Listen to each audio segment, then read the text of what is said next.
classic story in the Chumash, which plays a central role in Jewish history, is the story of Yosef and his brothers. At a simple level, the story of Yosef and his brothers is the story of sibling rivalry.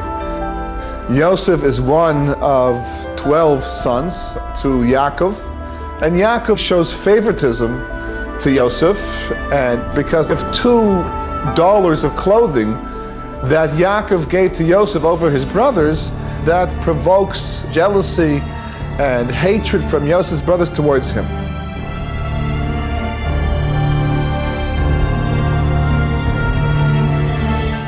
The story tells us that Yaakov sent Yosef to check on his brothers. They were down in a place called Shechem. Yosef went down to check on them. As Yosef came, they took him and put him into a pit. Eventually, they sold Yosef to the Arabs, and eventually he was taken down to Egypt, where he was a slave temporarily. Eventually, he became viceroy of Egypt, but the basic storyline is that for the sake of $2 of clothing, all the events basically came about as a result of the fact that the brothers sold Yosef into slavery. He went down to Egypt. Eventually, that brought the entire family down to Egypt, and after that followed the 210 years of Egyptian servitude. But that's the simple explanation. The Talmud discusses the sale of Yosef and how the brothers put Yosef into a pit. The pasuk, the verse says that the pit was empty and there was no water inside. So the Talmud asks the obvious question: if the pit was empty, obviously there was no water inside.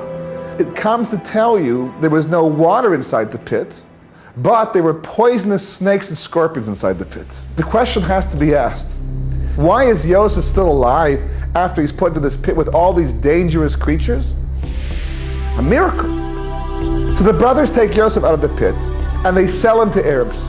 Rashi points out that normally Arabs sell oil. Normally the caravans of Arabs passing by are all filled with oil. Oil does not smell very pleasant at all.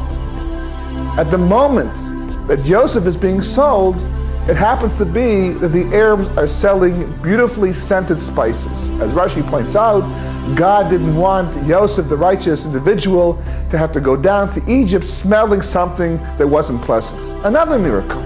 Miracles are happening for Yosef all over the place. Miracles don't happen for evil people. The reason why the brothers put Yosef into the pit was because they decided he was dangerous to the future of the Jewish people. They felt he was an evil person. But if miracles are happening for Yosef, that's a sign that heaven favors him. Why didn't the brothers notice the miracles? If the brothers had only looked into the pit and saw that there were poisonous snakes and scorpions and nobody's biting Yosef, they would have had to have asked the question, what's going on over here? Why is Yosef being saved by miracles? Maybe we made a mistake. Maybe we misjudged Yosef. Maybe we should take him back out of the pit and rejudge him. But the brothers didn't see the miracles. The question is why? The reason why the brothers could not see the miracles was because they could not see the hand of God in all that was taking place. The Medrash says they were so certain about what they were doing, they were so sure of their actions, they even made God take an oath not to tell Yaakov what they had done. They thought they were in control. 22 years later, at the end of Parashat V'yechi, the brothers come to Yosef, who's basically second in command over Egypt, and they say to Yosef, our father told us to tell you before he died not to take revenge. Don't do anything bad to us. They were worried. Rashi says because as long as Yaakov was alive, Yosef used to invite the entire family to eat by him. The moment that Yaakov died, he stopped inviting them. They thought maybe that Yosef was only putting up a front as long as Yaakov was alive, but really inside, he still harbored negative feelings. So they got worried, they got concerned. So Yosef says to his brothers, am I in place of God? If 10 candles could not put out one candle, how could one candle put out 10 candles?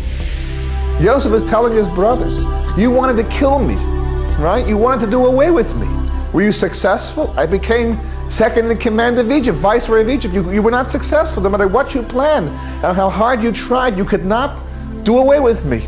So if you could not do away with me, how can I, as a single individual, kill the 10 of you? And it says that Yosef cries. And the brothers cry. So why is Yosef crying? Because he's personally offended? They suspected him? The brothers are crying because Yosef is crying? Why are they crying over here?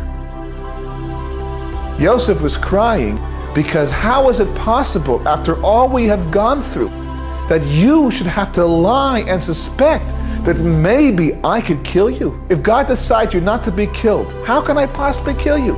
If God decides you are to be killed, how could you stop me? The very fact that Yosef's brothers had to rely upon such physical means to try to save their lives made Yosef cry. And it made the brothers cry too.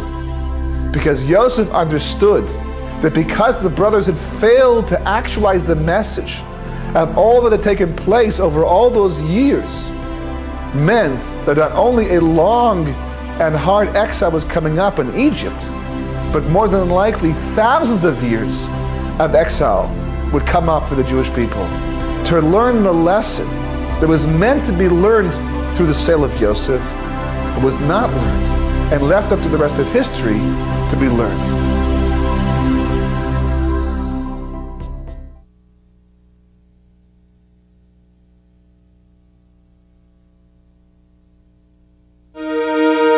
At the beginning of Parashat Vayechit, the Torah tells us that Yaakov on his deathbed pulled together all 12 of his sons to bless them before he died, but also to reveal to them Ketz HaYamin, the end of days. In the midst of telling us this, all of a sudden there's no mention of any information. There was no discussion exactly about what Yaakov actually said. So the Talmud explained to us exactly what happened. Yaakov pulled it together. He told his sons, I'm going to tell you about the end of days. Then, at the moment he was going to reveal the prophecy, the Talmud says that the divine presence left him. He lost the prophecy. So he became concerned. Why would God's presence leave Yaakov at this crucial moment in time? There must be that somebody is unfitting to hear the information. So Yaakov turned to his sons and said, is there anybody here, perhaps, God forbid, has not done tshuva, somebody here not fitting to be able to hear the prophecy about the end of days?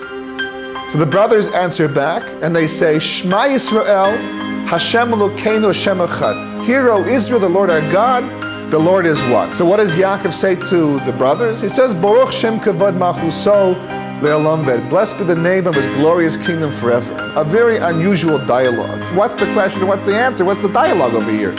What's being said? Furthermore, from the story, from the Talmud, it sounds like everything's okay. But the prophecy never comes back. Yaakov never actually reveals the end of days to his sons.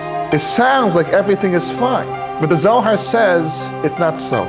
According to the Zohar, Yaakov's response was not a complete one. In fact, the amount of letters in the Shema is 25 letters. There are 25 letters in the words Shema Yisrael, Adonai Eloheinu, Adonai Echad. Baruch Shem Kavod Malchuso Le'olam Ve'ed only has 24 letters. According to the Zohar, it was supposed to have had 25 letters just like the Shema. But Yaakov refused to do that. When Yaakov said Baruch Shem Kavod Malchuso Le'olam Ve'ed and left it at 24 letters, he was acknowledging that as much as the brothers had felt they had completed their tshuva, as much as the brothers had felt they had come the full distance since the sale of Yosef, something was still missing, something was still lacking. The question is, what was that? So Yaakov dies. Eventually it's not revealed to us what's missing.